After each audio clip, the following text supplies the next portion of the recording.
வணக்கம். இது news first prime time sunrise. அனைவருக்கும் இனிய காலை வணக்கம். இணைந்திருப்பது இலங்கையின் முதற்தர செய்தி வழங்குனர் நியூஸ் ஃபர்ஸ்டின் காலை நேர பிரதான செய்தி அறிக்கைகளுடன் கொழும்பில் அமைந்துள்ள நியூஸ் ஃபர்ஸ்டின் பிரதான கலையகத்திலிருந்து உங்களை சந்திக்கும் நான் ஜோடி சிந்துஜன். இன்று 13ஆம் தேதி 10ஆம் மாதம் 2015ஆம் ஆண்டு மலர்ந்திருக்கும் இந்த நாள் இனிய நாளாக அமைய அனைவருக்கும் வாழ்த்துக்கள். விரிவான செய்திகளுக்கு செல்லும் முன்னர் முதலில் தலைப்புச் செய்தி. தமிழ் அரசியல் கைதிகள் இன்றும் உண்ணாவிரதம். ஐக்கிய நாடுகள் மனித உரிமைகள் பேரவை அரசியல் மயமான அமைப்பு.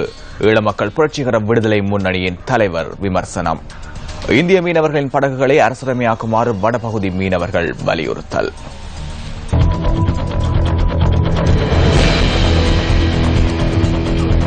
தொடர்வது விரிவான செய்திகள். சிறைச்சாலைகளில் தடுத்து வைக்கப்பட்டுள்ள தமிழ் அரசியல் கைதிகள் ஆரம்பித்துள்ள உண்ணாவிரத போராட்டம் இன்று 2வது நாளாகவும் முன்னெடுக்கப்படுகின்றது. தம்மை விரைவில் விடுதலை செய்ய அரசாங்கம் நடவடிக்கை எடுக்க வேண்டும் என வலியுறுத்தி தமிழ் கைதிகள் இன்று உண்ணாவிரத போராட்டத்தை முன்னெடுத்துள்ளனர். கொழும்பு, மெகசின், அனுராதபுரம் உள்ளிட்ட பல சிறைச்சாலைகளும் கைதிகள் உணவை புறக்கணித்து உண்ணாவிரதத்தில் ஈடுபட்டுள்ளதாக சிறைச்சாலைகள் ஆணையாளர் நாயகம் ரோகன புஷ்பகுமார் தெரிவித்தார். கைதிகள் தமது கோரிக்கைகள் அடங்கிய மகஜர் ஒன்றை கையளித்துள்ளதாகவும் அவர் கூறினார்.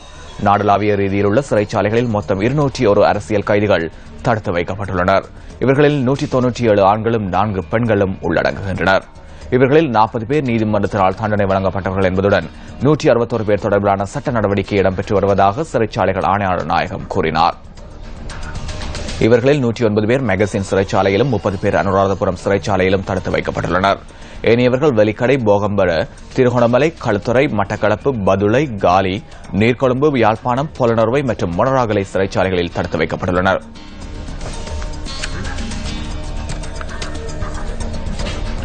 ஈழ மக்கள் புரட்சிகர விடுதலை முன்னணி தலைவரும் முன்னாள் பாராளுமன்ற உறுப்பினருமான சுரேஷ் பிரேமச்சந்திரன் யாழில் நேற்று இடம்பெற்ற ஊடக சந்திப்பில் கலந்து கொண்டு கருத்து தெரிவித்தார்.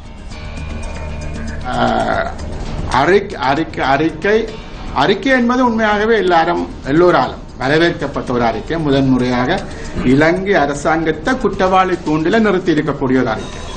இலங்கை அரசாங்கம் செய்த யுத்த குற்றங்கள், மனித படுகொலைகள், மனித குலத்துக்கு எதிரான குற்றங்கள் இந்த 280 பக்க அறிக்கையில குறிப்பிடப்பட்டிருக்கு. ஐநாவினுடைய மனித உரிமைகள் ஆணையம் கொண்டு வந்த இது எங்களை பொறுத்தவரையில் ஒரு முக்கியமான ஒரு முதல் முறையாக இலங்கை அரசாங்கத்துக்கு மேல குற்றம் சாட்டப்பட்ட ஒரு முக்கியமான ஆவணம்.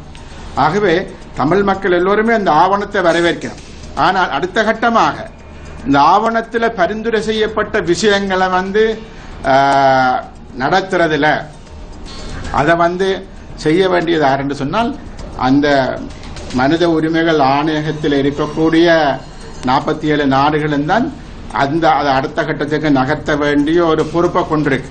ஆனால் இது உங்களுக்கு தெரியும், இந்த மனித உரிமைகள் ஆணையகம், ஐநா சபை, இது எல்லாமே ஹைலி பொலிட்டிசைஸ்ட். இது மிக அதிகமாக அரசியல் மயப்படுத்தப்பட்ட தன்மையை கொண்ட அமைப்புகளாக இருக்குது. ஆகவே தங்களுடைய அரசியல் நலன்களை நிறைவேற்றுவதற்கு இது பாவிக்கப்பட்டு வருவதையும் நாங்கள் பார்க்கக்கூடியதாகவும் இருக்குது. அவர்களுக்கான நீதி என்னன்னு சொன்னா அதற்கு அவர்கள்ட்ட பதில் இல்லை. டெல்லியிலையும் பதில் இல்லை, வாஷிங்டன்லையும் பதில் இல்லை.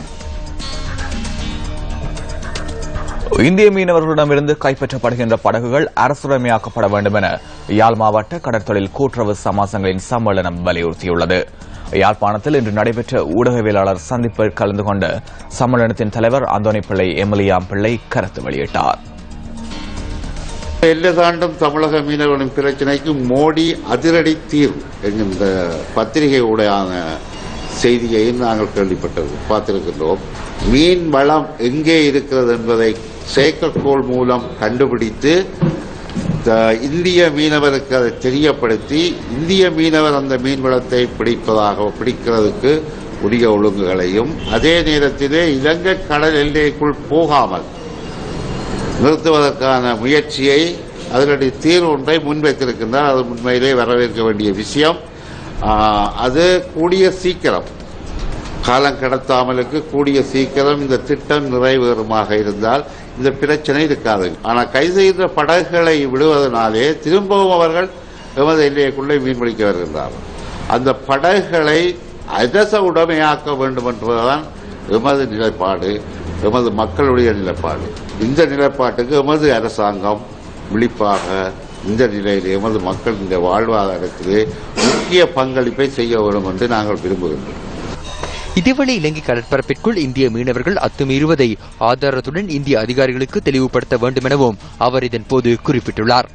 எமது ஸ்ரீலங்கா கடற்படையினர் இந்த இந்திய ரோலரை எவ்விடத்தில் கைது செய்கிறார்களோ அதே இடத்திலே அங்கே கட்டி வைத்துவிட்டு இது சம்பந்தமான பிரதிநிதிகளை கூப்பிட்டு காட்ட வேண்டும். அவர்கள் இந்த படகு இந்திய படகு கச்சதீவு கரைகளை மீன்பிடித்திருக்கா இல்லை இப்ப எங்கே மீன்பிடித்துக் கொண்டிருக்கிறது என்பதை காட்ட வேண்டும்.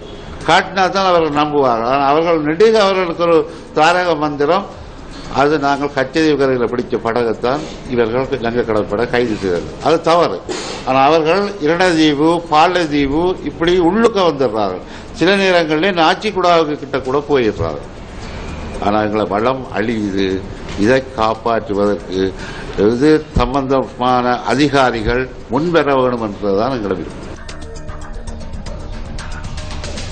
எதிர்க்கட்சியை பிரதிநிதித்துவம் செய்து அரசியல் கட்சிகளின் தலைவர் உட்பட பாராளுமன்ற உறுப்பினர்கள் சிலர் நேற்று கொழும்பில் ஊடக சந்திப்பு ஒன்றை ஏற்பாடு செய்திருந்தனர். ஜெனீவா தீர்மானம் தொடர்பில் உண்மையான தகவல்களை அரசாங்கம் மறைக்கின்றது, தற்போதைய பொருளாதார நெருக்கடிக்கான காரணம் போன்ற விடயங்களை தெளிவூட்டி கொழும்பில் மாநாடு ஒன்றை எதிர்வரும் 19ஆம் தேதி நடத்தவுள்ளதாகவும் இதன்போது கருத்து தெரிவிக்கப்பட்டது.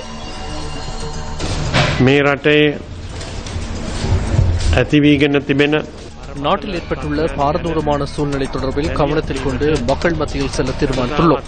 தீர்மானம் தொடர்பில் அரசாங்கம் கைச்சாத்திட்ட ஒப்பந்தங்கள் தொடர்பில் உண்மை நிலையை அரசாங்கம் இதுவரையில் பாராளுமன்றத்துக்கு வழங்கவில்லை, நாட்டிற்கும் வெளிப்படுத்தவில்லை. இவ்வாறான நிலைமையில் பாராளுமன்றத்தில் விவாதம் நடத்துவதற்கு அரசாங்கம் எதிர்பார்த்துள்ளமையானது மீண்டும் நாட்டிலும் பாராளுமன்றத்திலும் மறைப்பதற்கு என்பதனை தெரிவித்துக் கொள்கின்றேன்.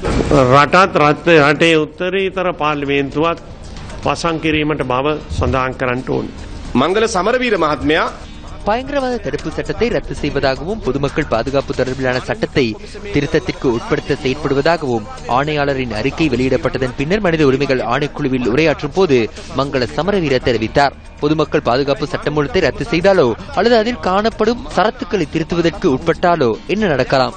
அதாவது 13வது திருத்த சட்டத்திற்கு அப்பால் ஏதேனும் மாகாண சபை சென்றால் அன்று வரதராஜ பெருமான் சென்றது போல் அல்லது அதற்கு அப்பால் சென்றால் அதனை கட்டுப்படுத்த ஜனாதிபதிக்கு சட்டத்தின் பிரகாரம் செயற்பட முடியாது.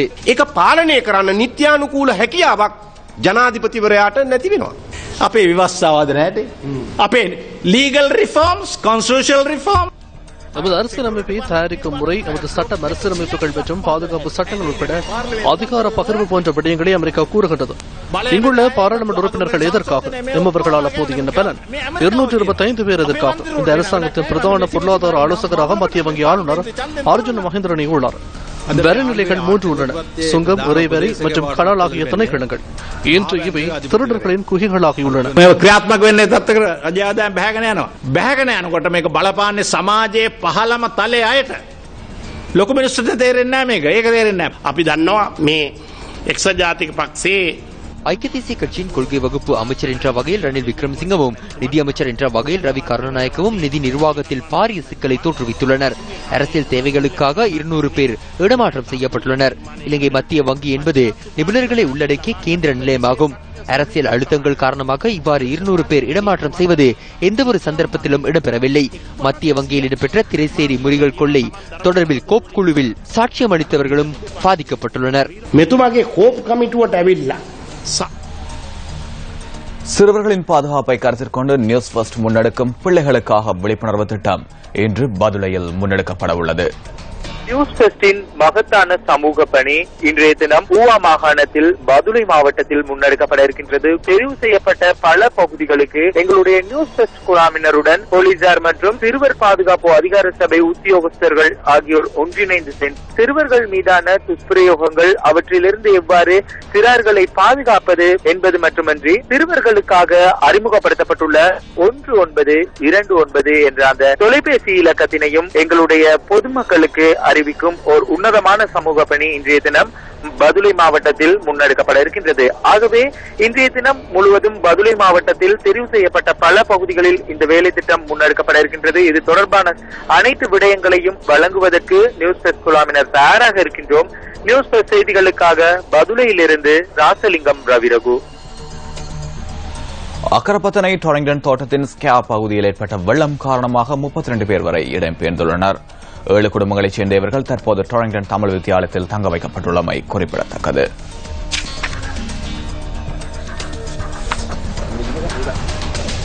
நேர பிரதான செய்தி அறிக்கைகள் நிறைவடைகின்றன. தொடர்ந்து மனிதர்கள் நியூஸ் ஃபர்ஸ்டின் 10:25 மணித்தியால செய்தி அறிக்கையுடன். வணக்கம். Hotline 0114-896-896 www.newsfirst.lk. Feedback at newsfirst.lk.